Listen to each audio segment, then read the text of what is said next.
వచ్చినాయి. నేను ఎక్కువ మాట్లాడే న్యాయం కాదు, మాట్లాడగలిగే వాళ్ళకి అతిథులకు ఇస్తే బాగా అనే మాట అద్భుతమైనటువంటి ఫలితం ఇచ్చింది మనకు. వారికి ధన్యవాదాలు తెలియజేసుకుంటూ, శ్రీ మల్లారెడ్డి గారు ఈ ఆశ్రమ శిష్యుడు, జగన్నాథం వారి శిష్యుడు. వారితో అనుబంధం ఉన్నది.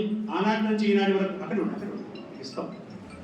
ఆనాటి నుంచి ఈనాటి వరకు కూడా విధి తప్పక నియమానుసారంగా ఈ ఆశ్రమం యొక్క బాగోగుల కోసం కృషి చేస్తున్నటువంటి మల్లారెడ్డి గారు, వారి కొంత అంగవైకల్యం ఉన్నప్పటికీ కూడా తనకున్నటువంటి దీక్ష దృఢత్వం ముందు ఈ అంగత్వం పెద్ద సమస్య కాదు అని భావించి జీవితాన్ని ముందు నడిపిస్తున్నారు. జగన్నాథ స్వామి వారిని గురించి 2 మాటలు మాట్లాడుతూ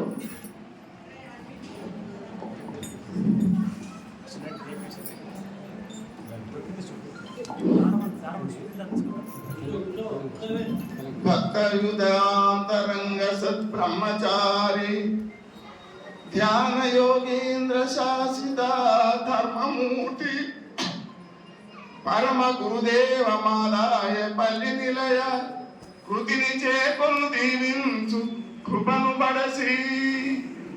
ఇక్కడ మీ అందరికి చూస్తే మీరందరూ దేవుళ్ళ దగ్గరే కనపడుతుంది. నాకు ఇక్కడ దేవుడు ఏం చేయాలి అని చెప్పాలని నాకు తోస్తలేదు. కాబట్టి ఇక్కడ పెద్దగా ముందు నేను ఒక చంద్రుడు ముందర సుక్క ఎట్లా ఉంటుందో అట్లా నేను ఇట్లా చెప్పని అంత శక్తి కూడా లేదు నాకు. కాబట్టి అయితే మన జగన్నాథ స్వామి వారు ఆయన ఎన్ని మౌనాలు చేసిండు, ఎన్ని దీక్షలు చేసిండంటే చెప్పలేనని చేసిండు. అయితే తొలుత గోవిందరాజ గుట్టవైన పెళ్ళాల కాడ ఆయన 40 రోజులు దీక్ష చేసిండు. అక్కడ అడిమి ఏమి కూర్చున్నామంటే ఇట్లా ఉండగలేని స్థలంలా. అప్పుడు ఆయన కూర్చున్నాక 2 తెల్లవారుజామున 2 పాములు ఓటెంక ఓటు వచ్చి ఆయన తొడలని గెలిపోయింది. అటువంటి సందర్భంగా కూడా ఆయన ధ్యానం చేసిండు. అక్కడ అయినాక మళ్ళా చెన్నకేశ్వర స్వామి గంగాపురం కాడ మీరు ఎవరు రాకున్నా సరే నేనైతే పోయి కూర్చుంటా అని చెప్పి మన జగదీశ్వర స్వామి ఉన్నాడు కాడ కూర్చొని ఆయన ఎప్పుడు ధ్యానము, మౌనము, ధ్యానము.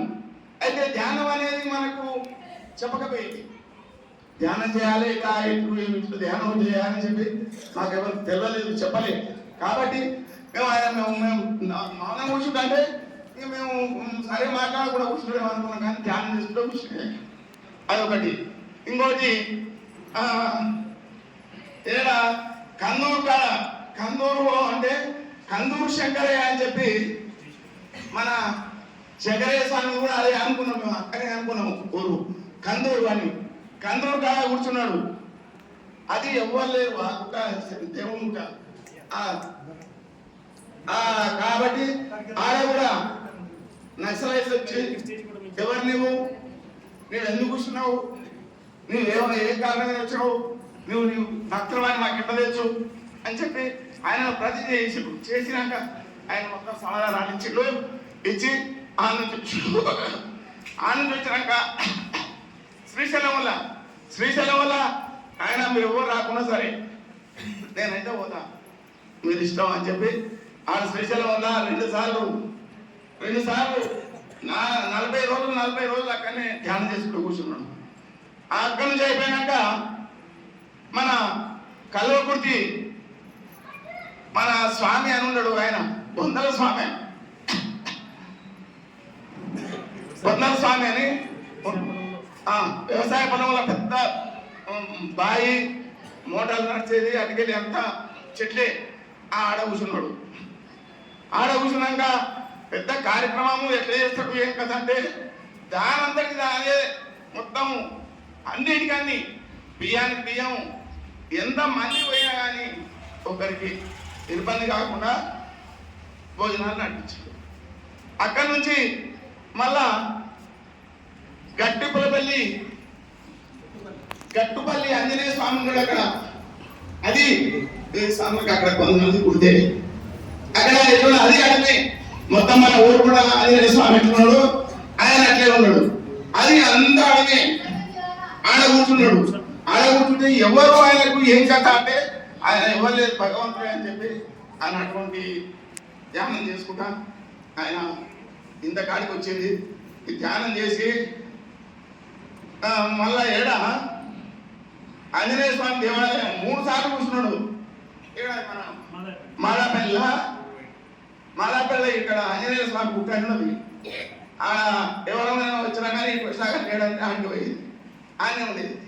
కాబట్టి ఆయన చేసిన ఫలితం ఇక్కడ ఇంత ఆశ్రమం అయింది, ఇంతమంది ఇక్కడ వచ్చాము. మన శంకరయ్య స్వామి గారికి వాళ్ళ తమ్ముడు ఆయన జగన్నాథ స్వామి, ఈయన ఇప్పుడు ఈయన ధ్యానం చేస్తాడు. ధ్యానం చేసి అందరికి ధ్యానం నేర్పాలని కుతూహలం ఉంది, కానీ ఎవరు వస్తలేరు. కాబట్టి మీరు అందరూ కూడా ఈ మనం మాదాపల్లి పేరు నిలబెట్టాలంటే ధ్యానం అనేది చేయాలి. మనం ధ్యానం అనేది చేయాలి. మనం ఈ భగవద్గీతను చదవాలి, విష్ణు సహస్రనామాలను చదవాలి, లక్ష్మీ అష్టోత్తరం చదవాలి అని చెప్పి మీ అందరికీ, అమ్మలకు, అయ్యలకు, చెల్లెళ్లకు, అక్కలకు అందరూ కూడా మీరందరూ కూడా అంత మంచి విద్య నేర్చుకున్న వాళ్ళు ఉంటారు. కాబట్టి ఇది ఉత్తరవదు, ఏది నేర్చుకున్నా ఉత్తరవదు.